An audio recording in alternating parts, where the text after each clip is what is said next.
नमस्ते दोस्तों, आपका वैल्यू एजुकेटर चैनल में स्वागत है, जहां आप सीखते हो स्टॉक मार्केट में निवेश करके आप कैसे पैसे बना सकते हो। तो मेरा नाम है शशांक और आज हम ये वीडियो में डिस्कस करेंगे कि मेरी शॉर्ट टर्म के ट्रेडिंग की कैसी स्ट्रैटेजी है, मैं शॉर्ट टर्म में बेसिकली कैसे ट्रेड करता हूँ। इसके अलावा जो ट्रेडिंग की स्ट्रैटेजी है उसको मैंने फंडामेंटल एनालिसिस से कैसे क्लब किया है या कैसे मैंने मर्ज किया है, और फाइनल जो स्ट्रैटेजी है मैंने उसको कैसे डेवलप किया है, और इसके रिलेटेड मैंने रिसेंटली जो ट्रेड्स लिए हैं इसके बारे में मैं आपको बताऊंगा। मैंने जब स्टॉक मार्केट में शुरुआत की थी तभी मैं स्विंग ट्रेड करता था या शॉर्ट टर्म में कुछ पोजिशनल ट्रेड करता था। इसका मतलब मैंने कभी इंट्राडे में ट्रेड नहीं किया, क्योंकि इंट्राडे में आप जब भी ट्रेड करते हो तभी वो काफ़ी ज़्यादा रिस्की हो जाता है। इसके अलावा आप बहुत लेवरेज भी यूज़ करते हो। तो ये जो स्विंग ट्रेडिंग की स्ट्रैटेजी है उसमें मेरी होल्डिंग की जो पोजिशन थी वो 1 डे से लेके लगभग 2 वीक्स तक होती थी, जहाँ पे मैं मेरा ट्रेड लेता था। तो फाइनली ये जो स्ट्रैटेजी है वो काम तो अच्छी करती थी, यानी इसका मतलब मुझे उससे आउटपुट यानी प्रॉफिट अच्छा मिलता था।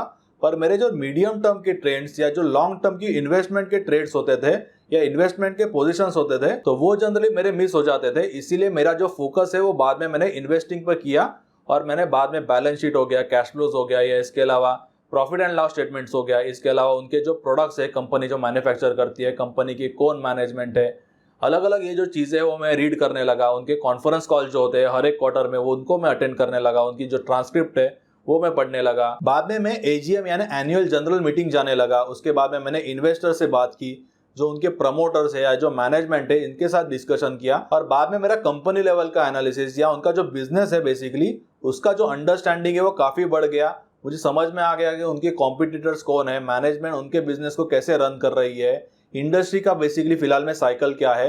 तो ये मेरा बेसिकली फंडामेंटल काफी स्ट्रांग हो गया। पर यही सेम समय में मेरे जो शॉर्ट टर्म के ट्रेड्स थे उसमें मेरा ज्यादा ध्यान नहीं था, क्योंकि मैं फंडामेंटल्स का जो एनालिसिस है वो करने में काफी बिजी हो गया था। तो मेरे जो शॉर्ट टर्म के ट्रेड्स है वो मैं मिस कर रहा था। तो बाद में मुझे ये समझा कि शॉर्ट टर्म भी इंपॉर्टेंट है, यानी जो स्विंग ट्रेडिंग है, मैं इंट्राडे की बात नहीं कर रहा हूँ, मैं इंट्राडे में कभी फोकस भी नहीं करता हूँ, क्योंकि मुझे वो काफी गैम्बलिंग लगता है और यहाँ पे रिस्क बहुत ज्यादा हो जाती है। तो मेरे जो रूल्स है मैं आगे जाके बताऊंगा आपको, मैंने मेरे जो ट्रेड करने के लिए या इन्वेस्ट करने के लिए क्या रूल सेट किया है। आपको यदि इन्वेस्ट करना है या आपको यदि ट्रेड करना है तो आपको रूल सेट करना बहुत इंपॉर्टेंट है। तो मैं जब ये कर रहा था तभी मुझे ये समझ गया कि शॉर्ट टर्म भी इंपॉर्टेंट है, और जो लॉन्ग टर्म का ट्रेंड है या लॉन्ग टर्म का उनका जो फंडामेंटल्स है, बेसिकली उनका बिजनेस हो गया या उनकी कॉम्पिटिशन हो गई, इंडस्ट्री हो गई, ये सारी चीजें भी इक्वली इंपॉर्टेंट है। और इसीलिए बाद में मैंने टेक्नो फंडा एनालिसिस शुरू किया। तो टेक्नो फंडा इसका मतलब टेक्निकल्स प्लस फंडामेंटल। तो जो टेक्निकल का पार्ट होता है वहां पे मैं बेसिकली देखता हूँ कि चार्ट के अकॉर्डिंगली क्या फिलहाल में पोजीशन है या कौन से लेवल्स है जहां पे कुछ बाइंग हो सकती है। और जो फंडामेंटल पार्ट है इसके बारे में मेरे चैनल पे मैंने काफी अलग अलग वीडियोस बनाए हैं अलग अलग स्टॉक्स के। तो जहां पे मैं फंडामेंटल देखता हूँ कि स्टॉक का फंडामेंटल क्या है। तो दोनों इंपॉर्टेंट होता है कि फंडामेंटल भी बहुत अच्छा होना चाहिए, तो क्या लेवल पे आप वो स्टॉक में एंट्री कर रहे हो वो भी काफी इंपॉर्टेंट होता है। तो आप जब भी टेक्नो फंडा एनालिसिस करोगे तो आपका जो क्लियरिटी है वो काफी बढ़ जाएगा। और ये मेरे साथ भी हुआ था, जब भी मैं सिर्फ शॉर्ट टर्म पे फोकस करता था तभी मेरी मिड टर्म की और लॉन्ग टर्म की अपॉर्चुनिटीज यानी इन्वेस्टमेंट की अपॉर्चुनिटीज मिस हो जाती थी। सिमिलरली जब भी मैंने आगे जाके सिर्फ फंडामेंटल पे फोकस शुरू किया तभी मेरी जो शॉर्ट टर्म की अपॉर्चुनिटीज थी वो मैंने मिस कर दी। इसीलिए मैंने जो टेक्नो फंडा एनालिसिस है वो फिलहाल में मैंने शुरू किया है, और इसका जो रिजल्ट है या इससे जो क्लियरिटी मिलती है वो काफी बेटर है कंपेयर टू सिर्फ स्विंग ट्रेडिंग या सिर्फ लॉन्ग टर्म इन्वेस्टमेंट। तो जब भी मैंने जो टेक्नो फंडा एनालिसिस है या जो स्ट्रेटजी है उसको मैंने जब भी डिफाइन किया तभी मैंने कुछ रूल्स मेरे लिए डिफाइन कर लिए थे।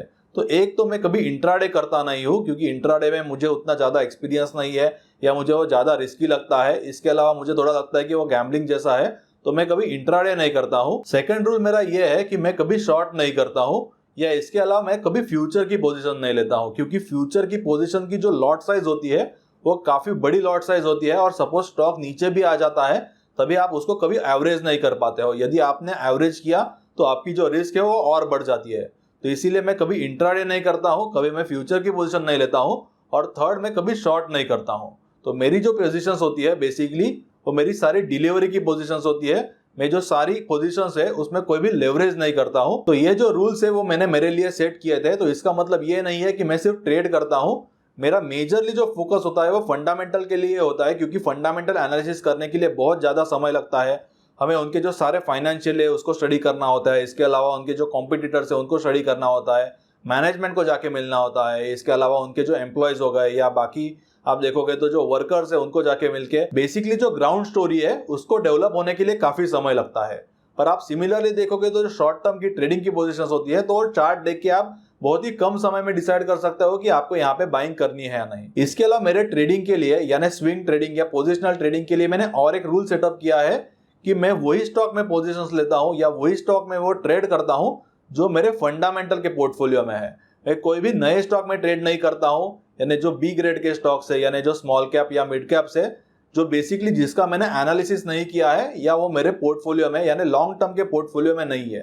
तो इसका मैं एक सिंपल एग्जांपल देता हूं, आगे जाके मेरे जो फिलहाल में मैंने ट्रेड लिया है इसके बारे में मैं आगे जाके बताऊंगा। तो सपोज अवंती फीड का जो स्टॉक है वो मैं मेरे लॉन्ग टर्म के पोर्टफोलियो में होल्ड कर रहा हूं, तो इसमें उनके जो पूरा बिजनेस है इसकी काफी अच्छी अंडरस्टैंडिंग मुझे फिलहाल में है, यानी उनके बेसिकली प्रोडक्ट कौन सा है, मैनेजमेंट कैसी है, या इसके अलावा उनके कॉम्पिटिटर्स कौन से है, उनकी फाइनेंशियल पोजीशंस कैसी है, वो कैश में काम करते हैं या क्रेडिट पे काम करते हैं, इसके अलावा उनके रिसीवेबल डेज क्या है, वर्किंग कैपिटल कैसा है, या इसके अलावा टोटल उनके बैलेंस शीट में डेट कितनी है। तो ये हो गया उनका फंडामेंटल लेवल का एनालिसिस। तो इसके रिगार्डिंग मैं आगे जाके कुछ मेरे प्रीमियम रिपोर्ट्स है वो भी लॉन्च करने वाला हूं और वो कंप्लीटली फंडामेंटल रिपोर्ट्स हो गए, जिससे आपको समझ जाएगा कि ये जो सारी चीजें मैंने डिस्कस की ये काफी डिटेल रिपोर्ट होगा।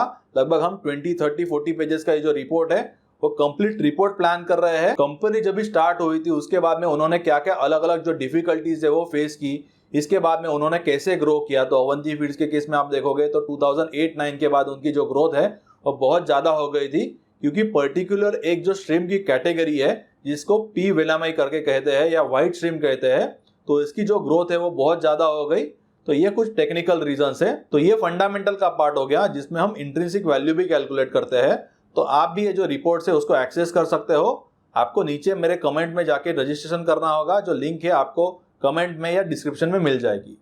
तो इसके बाद में टेक्निकल का पार्ट चालू होता है। तो टेक्निकल में बेसिकली ये देखता हूं कि प्राइस एक्शन कैसे वर्क हो रहा है या सप्लाई और डिमांड कहां पर है। मैं कोई भी इंडिकेटर्स या ऑसिलेटर्स यूज नहीं करता हूं। आप देखोगे तो जो जनरली ट्रेडर्स होते हैं वो RSI हो गया, मैकडी हो गया, या इसके अलावा मूविंग एवरेजेस हो गए, या काफी अलग अलग जो इंडिकेटर्स है वो यूज करते हैं। पर ये जो इंडिकेटर्स होते हैं वो जनरली लैगिंग इंडिकेटर्स होते हैं, इसीलिए मैं सिर्फ प्राइस एक्शन पे फोकस करता हूं, यानी सिर्फ कैंडल स्टिक्स पे फोकस करता हूं और बाद में चार्ट में सप्लाई और डिमांड कहां पर है इसके अकॉर्डिंगली मेरी जो ट्रेडिंग पोजीशंस है उसको मैं प्लान करता हूं। तो ये जो सप्लाई और डिमांड होता है वो बेसिकली इंस्टीट्यूट जब भी बाय करते हैं तभी बहुत बड़ा डिमांड क्रिएट होता है, और जब भी वो सेल करते हैं यानी FIIs हो गए या जो DIIs हो गए तभी वो बहुत यहाँ पे आप देखोगे तो एक बड़ा सप्लाई क्रिएट हो जाता है।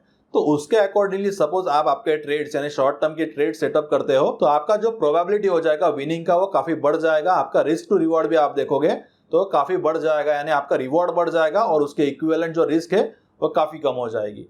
तो ये ढूंढने के लिए चार्ट में कुछ अलग पैटर्न्स होते हैं। मैं जनरली जो कन्वेंशनल मेथड्स है वो फॉलो नहीं करता हूँ। आपको पता होगा कि अलग अलग स्ट्रैटेजीज है ट्रेडिंग के लिए भी, इलियट वे हो गया, या इसके अलावा WD गैन का थियरी है, या इसके अलावा अलग अलग चार्ट पैटर्न होते हैं जैसे कि हेड एंड शोल्डर हो गया, या राइजिंग फॉलिंग एज हो गया, या इसके अलावा अलग अलग ट्रायंगल ब्रेकआउट हो जाते हैं, असेंडिंग ट्रायंगल ब्रेकआउट या डिसेंडिंग ट्रायंगल ब्रेकआउट। ऐसे बहुत बहुत अलग अलग चार्ट पैटर्न्स है। तो इसमें से मैं कोई भी स्ट्रैटेजी यूज नहीं करता हूँ, मैं बेसिकली सिर्फ प्राइस एक्शन पे फोकस करता हूँ। तो अभी हम आगे जाके देखते हैं कि ये जो प्राइस एक्शन है वो चार्ट में कैसे दिखाई देता है, और इसके रिगार्डिंग मैं मेरे जो लाइव ट्रेड्स है वो भी आपको दिखाऊंगा। तो आपको समझ जाएगा कि बेसिकली ये जो ट्रेडिंग स्ट्रैटेजी है वो कैसी है। और फिर से मुझे आपको एक बार रिपीट करना है कि ये जो सारे ट्रेड्स मैंने लिए हैं और लाइव ट्रेड है, और मेरे जो फंडामेंटल पोर्टफोलियो में जो स्टॉक्स है उसके रिलेटेड ही मैं ट्रेड करता हूँ, कोई भी अलग स्टॉक मैं ट्रेडिंग के लिए यूज नहीं करता हूँ। तो यहाँ पे मैं आपको कुछ एग्जांपल्स बताता हूँ। तो हम निफ्टी से शुरू करते हैं।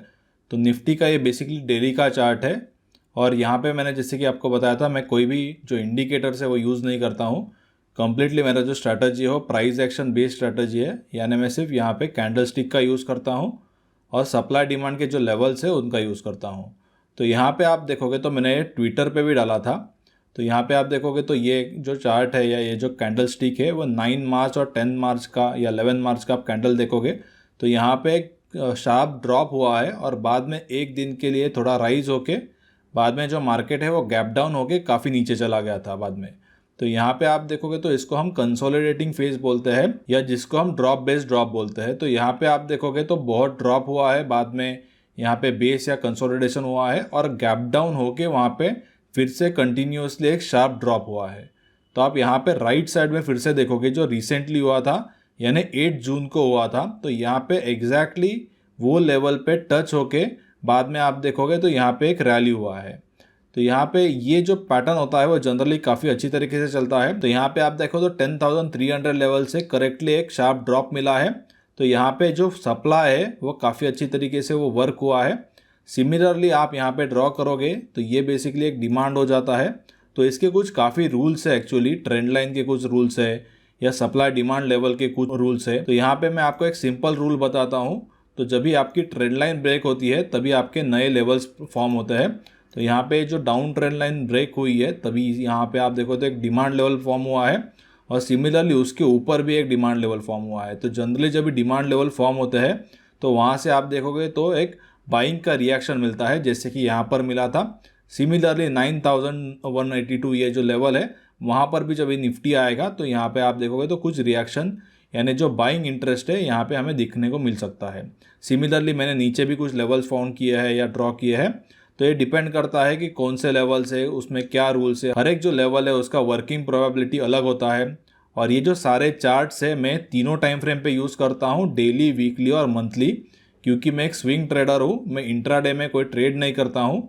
तो आपको वो भी देखना होता है कि वीकली में क्या ट्रेंड है, मंथली में क्या ट्रेंड है, और उसके अकॉर्डिंगली आपको डेली चार्ट में देख के वो पोजीशन जो है वो लेनी होती है। तो यहाँ पे आप देखो तो एग्जैक्टली सप्लाई भी वर्क हुआ है और at the same time demand भी वर्क हुआ। तो यहाँ पे आप देखो तो मैंने कुछ बाइंग की पोजीशंस ली थी और उससे मुझे काफ़ी अच्छा प्रॉफिट मिला है। तो सिमिलरली हम बैंक निफ्टी की भी देखते हैं, पर यहाँ पे मैं कोई शॉर्ट नहीं करता हूँ। सपोज सप्लाई पे चला जाता है तो मैं यहाँ पे मेरी जो बाइंग की पोजीशंस है उसमें से मैं एग्जिट कर लेता हूँ। तो बैंक निफ्टी के भी आप देखोगे तो चार्ट जो है डेली लेवल का ही चार्ट है या डेली प्राइम फ्रेम का ही चार्ट है। तो ऑलमोस्ट आप यहाँ पे देखोगे तो इक्विवेलेंट चार्ट है। तो एक यहाँ पे आप देखो तो टॉप पे इनडिसीजन कैंडल हुआ था, गैप डाउन हुआ था और बाद में जो मार्केट है वो काफ़ी यहाँ से ड्रॉप हो गया था। तो सिमिलरली आप देखोगे तो जब भी मार्केट ने वहाँ पे रीच किया है वो लेवल पे 21,320 के करीब, तो वहाँ से आप देखोगे तो लगभग 1,000 पॉइंट्स का फॉल हुआ है। लो आप देखोगे तो लगभग 19,500 19,550 के आसपास लो बना है। तो ये जनरली सप्लाई और डिमांड का पावर आप देखोगे तो ये most of the time work होता है। सिर्फ आपको ये जो लेवल्स है वो फाइंड आउट करना आपको आना चाहिए। तो इसके कुछ रूल्स होते हैं वो मैं मेरे कोर्स में कवर करता हूँ। तो सिमिलरली आप यहाँ पर भी ट्रेंड लाइन ड्रॉ करोगे तो ट्रेंड लाइन यहाँ पर बेसिकली ब्रेक हुई है, एक यहाँ पर है और यहाँ पर एक नया डिमांड का लेवल फॉर्म हुआ है। तो इसका मतलब जब भी यहाँ पर भी प्राइस आएगी तभी आप देखोगे तो एक यहाँ पे एक शार्प बाउंस दिखने को मिला है। जब भी प्राइस 17,560 आएगी तभी भी आप देखो तो यहाँ पे कुछ बाउंस देखने मिल सकता है। तो ये जो रूल्स है वो आपको जैसे मैंने बताया कि वीकली चार्ट और मंथली चार्ट पे भी अप्लाई होना चाहिए और तीनों का चार्ट का कॉम्बिनेशन होके फाइनली जो एंट्री या एग्जिट होता है वो डिपेंड करता है। तो मैं निफ्टी और बैंक निफ्टी रेफरेंस के लिए यूज़ करता हूँ। मैं निफ्टी और बैंक निफ्टी में डायरेक्टली कोई ट्रेड नहीं लेता हूँ, पर उसके रेफरेंस से मैंने कुछ ट्रेड लिया है। उसके मैं आपको कुछ एग्जांपल बताता हूँ। तो सपोज़ यहाँ पे मैंने एक मदरसन सुमी का ट्रेड लिया है। तो मदरसन सुमी का आप चार्ट देखोगे तो यहाँ पर ये जो डिमांड था यहाँ पर मैंने एंट्री लिया था वो दिन, यानी क्या हो गया था कि गैप डाउन हो गया था मेजर और उनका ओपन आप देखोगे तो ओपन और लो सेम था ये वो दिन में। और मैंने जैसे ही मार्केट ओपन किया मैंने मार्केट जो ऑर्डर था उसमें मैंने बाइंग किया था और बाद में इमीडिएटली वो जो स्टॉक है वो 87 रुपीज़ से लगभग 95 रुपीज़ 96 रुपीज़ तक की पहुंच गया था। तो सिमिलरली आप यहाँ पे लेफ्ट साइड में देखोगे तो जो सप्लाई है वो 104 रुपीज़ के आसपास है। तो ऑलरेडी एक बार जो सप्लाई है वो टेस्ट हो चुका है। यहाँ के जो सेलर्स है उन्होंने सेल किया और बाद में जो आप देखो स्टॉक नीचे आ चुका है। तो जब भी यहाँ पे सेकेंड टाइम वो हो जाएगा तो ये जो लेवल है 105 का तो वो उसके थोड़े ऊपर जाएगा, क्योंकि 105 लेवल के जो सेलर्स है वो ऑलरेडी आउट हो चुके हैं। तो यहाँ पे फिर से जब भी रिएक्शन आ जाएगा या जब भी पेनिट्रेशन होगा ये लेवल में तभी वो जनरली आप देखोगे तो 105 रुपीज़ के थोड़ा ऊपर जाएगा और फिर से यहाँ से कुछ सेलिंग प्रेशर दिखाई देगा। बट सेकेंड टाइम जब भी आप देखोगे सेकेंड रिएक्शन में हम कभी ट्रेड नहीं करते हैं। हम हमेशा फर्स्ट जो लेवल होता है या फर्स्ट जो फ्रेश लेवल होता है उसमें ही हम ट्रेड करेंगे। सिमिलरली ये जो डिमांड है यहाँ पर, तो यहाँ पर फिर से प्राइस सपोज ऊपर जाके फिर से 87 रुपीज़ के आसपास आ जाएगा तभी मैं यहाँ पर ट्रेड नहीं करूँगा, क्योंकि वो लेवल जो होगा वो ऑलरेडी टेस्टेड होगा और इसका मोर प्रोबेबिलिटी या हाई प्रोबेबिलिटी ये है कि ये जो लेवल है वो ब्रेक हो जाएगा। तो सपोज ये लेवल ब्रेक होता है तो हमें जो नेक्स्ट नीचे का जो लेवल है वो फाइंड आउट करना है। तो ये केस में आप देखोगे तो नीचे का सेकंड लेवल जो लगभग ये लेवल पे आ जाएगा जो लगभग 54-55 रुपीज़ के आसपास है। तो यदि सपोज ये जो स्टॉक है वो फिर से ये लेवल पे आता है तो मैं ये लेवल पे मेरा कुछ बाइंग कर सकता हूँ, क्योंकि आप लास्ट टाइम का भी लेवल देखोगे तो ये बेसिकली लेवल था 55 रुपीज़ से 48 रुपीज़ तक ये लेवल था। तो मैंने यहाँ पर भी एक ट्रेड लिया था जो मैंने लगभग 93 रुपीज़ के आसपास क्लोज किया था। तो मैंने 64 रुपीज़ 65 रुपीज़ से 94 रुपीज़ तक ये मेरा जो ट्रेड था, लगभग 1-1.5 महीने का ट्रेड था। तो यहाँ पे मुझे काफ़ी अच्छा प्रॉफिट मिला जो मैंने रिसेंटली क्लोज किया था। उसके बाद में मैंने, आप देखो तो जब भी गैप डाउन हुआ था फ्राइडे को, तभी मैंने 87 रुपीज़ के आसपास बाय करके अभी ये जो ट्रेड में फ़िलहाल मैं कैरी कर रहा हूँ उसको, तो मैं देखूंगा कि उसको 100-104 के आसपास मैं यहाँ पे सेलिंग करूंगा। तो यहाँ पे आप देखो तो स्विंग ट्रेडिंग का ये एक एडवांटेज मिल जाता है, और एट द सेम टाइम मैं उनके फंडामेंटल्स भी चेक कर रहा हूँ, उनका रिजल्ट कैसे आया ये भी मैं ट्रैक कर रहा हूँ, मैनेजमेंट की कॉमेंट्री क्या है। तो ये सारा आप देखोगे तो यहाँ से काफ़ी बेनिफिट मिल जाता है। सिमिलरली मैंने और कुछ ट्रेड लिए हैं, जैसे कि पिरामल का मैंने एक ट्रेड लिया था। तो पिरामल का मैंने ये जो ट्रेड है वो बेसिकली ट्विटर पे भी डाला था। तो यहाँ पे आप देखो तो सिमिलर कंडीशन है, यहाँ पे एक मेजर ड्रॉप हुआ है, कंसोलिडेशन हुआ है और गैप डाउन होकर जो ड्रॉप है वो कंटिन्यू हुआ है। तो सिमिलरली आप देखो तो जब भी राइट साइड में जब भी प्राइस 1210 के आसपास गई है तभी यहाँ से शार्प डिक्लाइन आया है। और ये जो डिमांड है यहाँ पे, यानी इसका मतलब जब भी कंसोलिडेशन होके एक बड़ा रैली आया है तो आपको उसको बेस फाइंड आउट करना है। तो जब भी आप ये फाइंड आउट करते हो या जब भी आप डिमांड ड्रॉ करते हो तो एग्जैक्टली वहाँ से रिएक्शन आया है। तो ये आप देखो तो काफ़ी परफेक्ट सिस्टम चलता है, पर इसके लिए जो रूल्स है वो आपको पता होना चाहिए और आपको कोई भी लेवल पे ट्रेड नहीं करना है, आपको वेट करना है इसके लिए। जब भी आप जितना ज़्यादा वेट करोगे स्टॉक मार्केट में, ट्रेडिंग में हो गया या इवन इन्वेस्टिंग में हो गया, उतने ही आपके जो रिटर्न्स है वो काफ़ी बेटर हो जाएंगे। आप जितना ज़्यादा एक्टिविटी करोगे उतने ही आपके जो रिटर्न्स है या लॉसेस जो है आपके बढ़ जाएंगे। तो सिमिलरली ये जो पिरामल का ट्रेड है अब तक मैंने क्लोज नहीं किया है, मैं लगभग इसको 1150-1170 के आसपास यहाँ पे क्लोज कर दूंगा। पर ये आप देखो तो मेरा बेसिकली पोजिशनल ट्रेडिंग है। सिमिलरली मैं आपको और एक एग्जांपल दिखाता हूँ, टाटा स्टील का एग्जांपल लेते हैं हम। तो टाटा स्टील में हम देखते हैं कि ये जो लेवल्स है वो कैसे वर्क हो रहे हैं। तो टाटा स्टील में आप देखोगे तो टाटा स्टील में भी एग्जैक्टली जो लेवल्स है वो वर्क हो रहे हैं। यहाँ पर एक सप्लाई था, क्योंकि आप देखोगे तो यहाँ पे एक मेजर गैप डाउन हुआ था और यहाँ पे गैप डाउन के बाद में जो टोटल स्टॉक है वो काफ़ी गिर गया था। एक मेजर यहाँ पे सप्लाई था, क्योंकि आप यहाँ पे देखो तो कंसोलिडेशन हुआ है, बाद में गैप डाउन हुआ है, फिर से कंसोलिडेशन होके एक मेजर गैप डाउन हुआ है। तो यहाँ पे बेसिकली दो लेवल से, एक ये लेवल हो गया और एक ऊपर का भी लेवल है जो और एक सप्लाई है। तो यहाँ पे आप देखो तो एग्जैक्टली जब भी स्टॉक वहाँ पे 347 लेवल के आसपास गया था तो मेजर एक सेलिंग आया है। तो मैंने ये जो स्टॉक है लगभग 304 रुपीज़ के आसपास खरीदा था, जो फिलहाल में 317 रुपीज़ के आसपास है। तो मैं यहाँ पे और थोड़ा एक 10 रुपीज़ का वेट करूँगा और यहाँ पे मैं मेरा जो प्रॉफिट है वो मैं बुक कर लूँगा। तो ये जो सप्लाई और डिमांड है वो काफ़ी आप देखोगे तो एक अच्छी तरीके से वर्क होता है। तो इसके अलावा मैं आपको और एक एग्जांपल देता हूँ जो अवंती फीड्स का है। तो अवंती फीड्स भी मेरा ये जो स्टॉक है वो मेरे फंडामेंटल के पोर्टफोलियो में है और मुझे ये जो स्टॉक है उसके फंडामेंटल्स के बारे में काफ़ी जानकारी है। तो सिमिलरली आप यहाँ पे देखोगे तो ये जो सप्लाई है वो काफ़ी ऊपर है, अब तक जो प्राइस है वो वहाँ तक गई नहीं है। और यहाँ पे आप देखो तो एक्चुअल जो ये कैंडल है वो थोड़ा नीचे होना चाहिए। ये यहाँ पे ये जो चार्टिंग है उसमें आप देखो तो ये प्रॉपर डाटा उन्होंने दिखाई नहीं दिया है।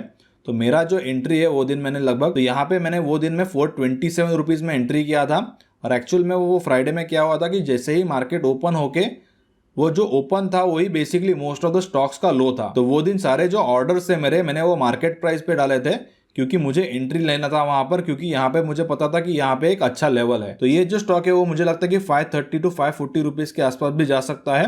तो मेरी फंडामेंटल की जो पोजीशन है वो मैंने यहाँ पे कोई चेंजेस नहीं किया है, जो मैंने 320 रुपीज़ के आसपास बाई की थी। नीचे भी आप देख लोगे तो यहाँ पे एक और कुछ लेवल्स है, 300 रुपीज़ का एक लेवल है और उसके नीचे भी लेवल है। तो सपोज यहाँ पे स्टॉक काफ़ी ड्रॉप हो जाता है तो लगभग ये जो लेवल्स है यहाँ पर मैं एंट्री करूँगा।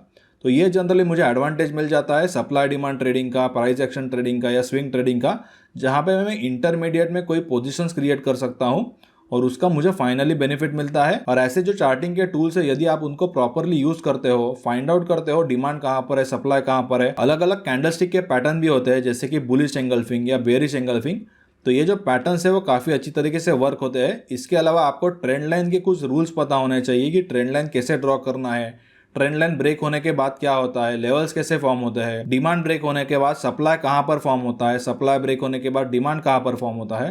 तो ये इसका काफ़ी बड़ा रूल सेट है। तो इसके रिगार्डिंग काफ़ी अलग अलग रूल्स है तो ये जो सारे रूल्स है वो बैक टेस्टिंग, यानी मैंने सारी टेस्टिंग की है अलग अलग लेवल्स पे, अलग अलग चार्ट्स पे। ये जो रूल्स है वो कैसे वर्क होते हैं, डेली में कैसे होते हैं, वीकली में कैसे होते हैं, मंथली चार्ट में कैसे होते हैं, तीनों का कॉम्बिनेशन हम जब भी करते हैं तभी क्या रिजल्ट्स आते हैं। तो इसके लिए काफ़ी टेस्टिंग की ज़रूरत होती है और ये जो सारे रूल्स है वो मैंने मेरे कोर्स। यदि आपको ये वीडियो पसंद आया होगा तो प्लीज़ इसे लाइक कर दीजिए, मेरे चैनल को सब्सक्राइब कीजिए और बेल आइकन पे क्लिक कीजिए ताकि ऐसे जो वीडियोस है आपको फ्यूचर में मिल सके। और ये वीडियो आप आपके फ्रेंड्स के साथ जरूर शेयर कीजिए क्योंकि उनको भी ये वीडियो से काफ़ी बेनिफिट मिल जाएगा।